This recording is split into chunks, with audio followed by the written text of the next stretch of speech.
talk about desire, you talk about doing anything to win. That was Rocky Marciano. Tough as a rock. He was very well named. He would wear you down. It was like going up against granite. On offense, he never gave you the ball. He was one of those great competitors. He was relentless. The bell would ring, he would be on you. The bell ring, he'd stop. The bell would ring, he would be right back on you. Marciano could take anything. If a building fell on him, he'd be swinging. He would be the physical metaphor for the irresistible force. He just kept coming and throwing that dreadful overhand right that just hammered everybody into submission. He was just a hard hitter. Slam bam. Didn't give a damn. Anybody gets hit on the jaw, flush, when Marciano goes. They just go. Marciano trained like an old-time bare-knuckle fighter. He had the endurance to go 20 rounds. He could knock you out in the 20th round. He had to train. He had to be in better shape than his opponent, otherwise he wasn't going to win, and he knew that. Based on just skill and natural speed and strength, he wasn't going to beat the top heavyweights. So he had to work that hard. He always did this with his wrist. He said, what are you doing? He said, exercising the wrist. And then he'd look up at the heaven. He says, Nitch, I'm gonna be champ someday. I'm gonna be champ of the world.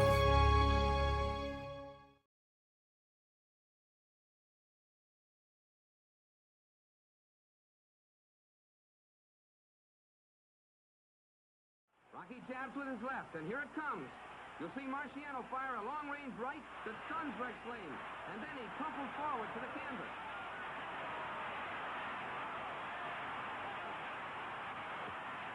Referee Mark Kahn picks up the count. It's 10 and out for Rex Lane, who hasn't moved a muscle. He's really out. And Rocky waves a right on high that did the job. Now watch this. Marciano's hard left hook sends Lewis sprawling to the canvas. Referee Ruby Goldstein counts to 8 before Lewis gets back to his feet. You can see that Lewis is in trouble. He's hurt. Marciano, pitching with everything he's got, backs his man to the ropes to finish him off. Now watch. A left. Another left crumples Lewis. A blazing right. And Lewis sails through the ropes.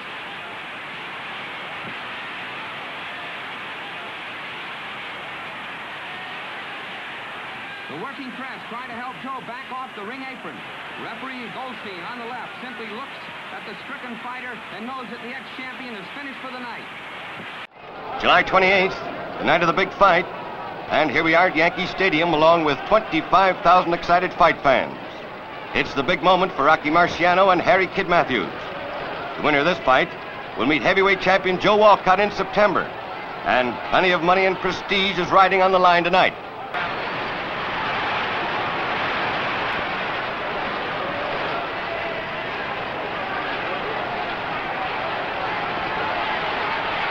Matthews is down. 2 lightning-fast left hooks. He's badly hurt. He can't make it. Marciano lunges with a left jab, then hooks. And hooks again, and Matthews is knocked to the canvas.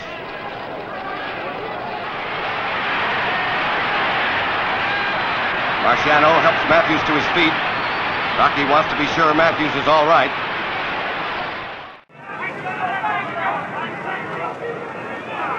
Walcott plainly is intent on staying away now. Be careful. There's the right hand, Walcott.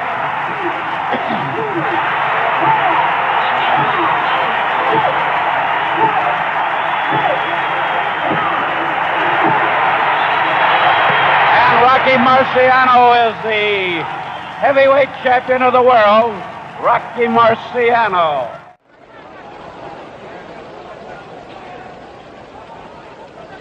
One minute to go in round one.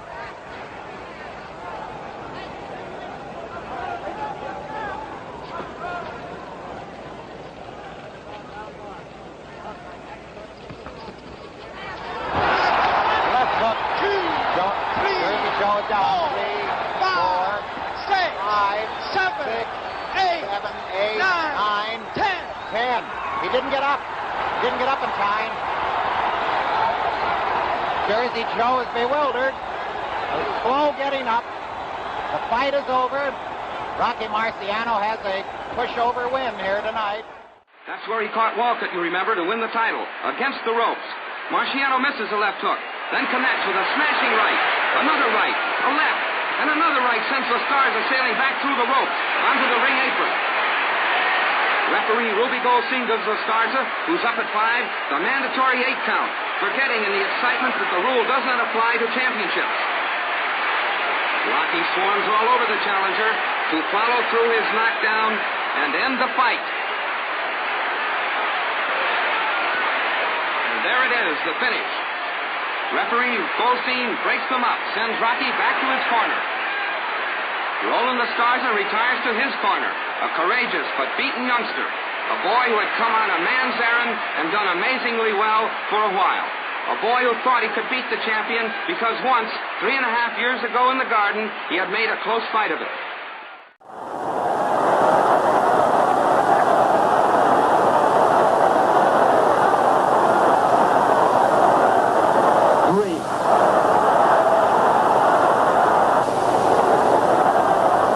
Don't let him hold. Push him off. Shove the guy.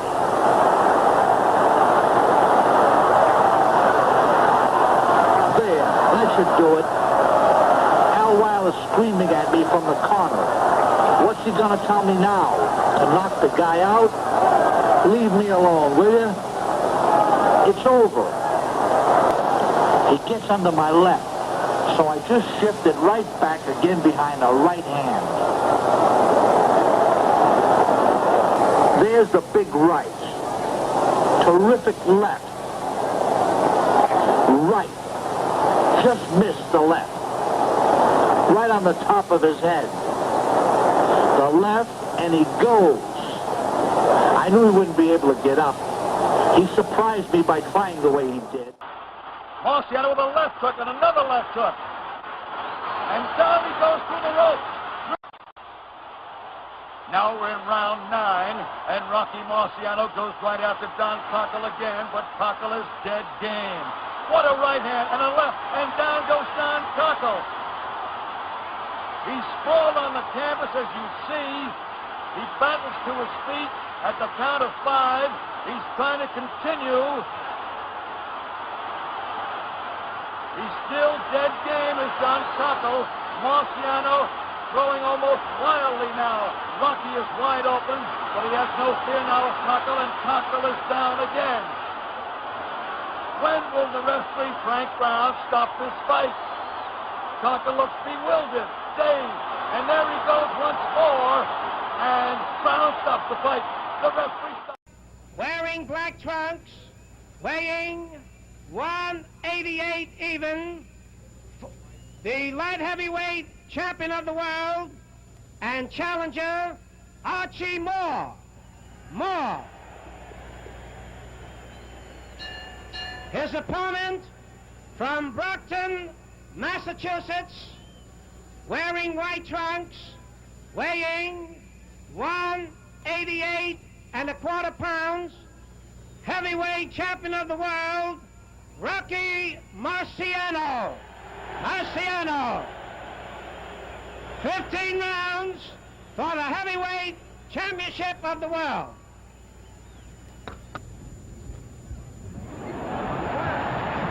Right hand, right hand, right hand.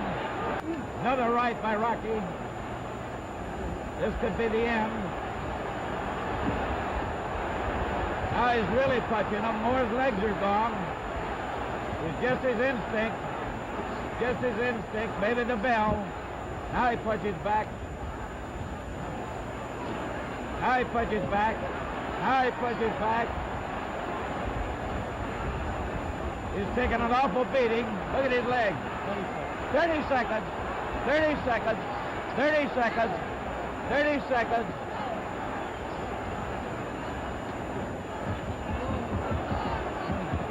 Seconds.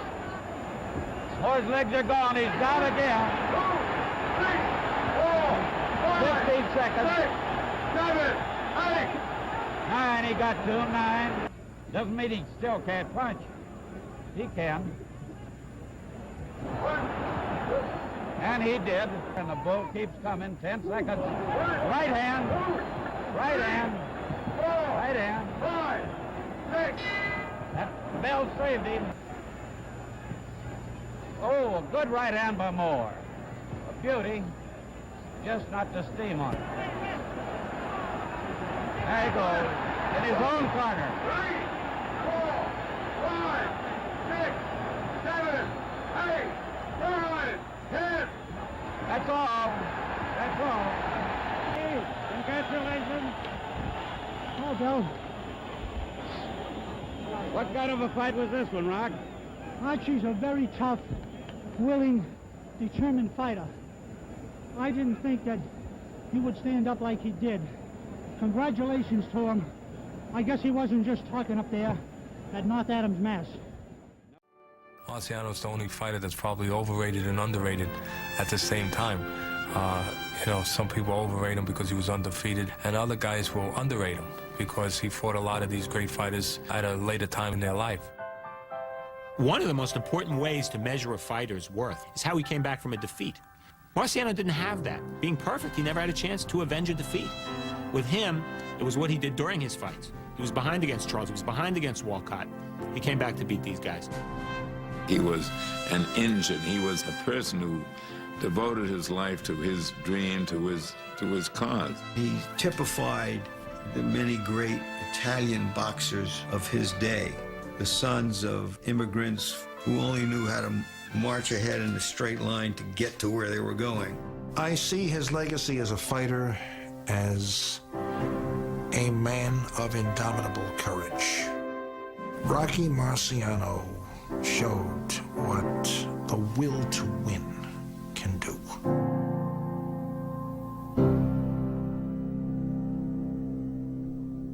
Into submission.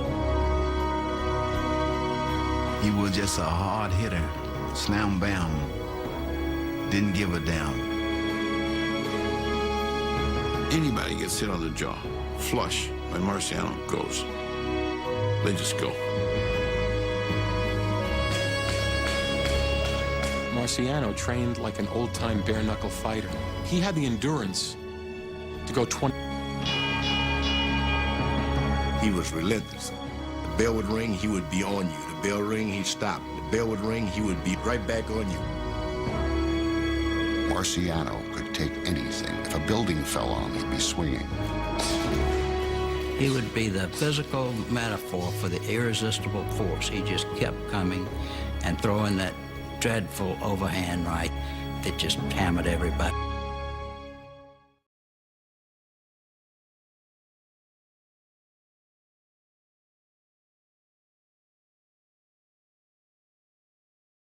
Rocky jabs with his left, and here it comes. You'll see Marciano fire a long-range right that stuns Rex Lane, and then he crumples forward to the canvas.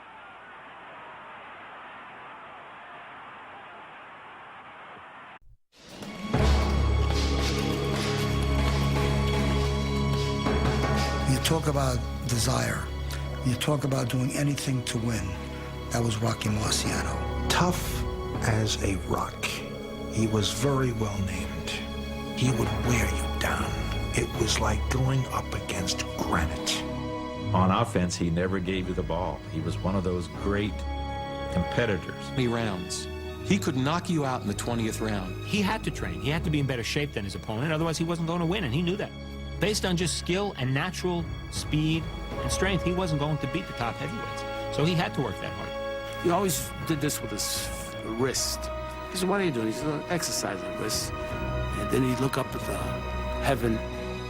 He says, Nitch, I'm going to be champ someday. I'm going to be champ of the world.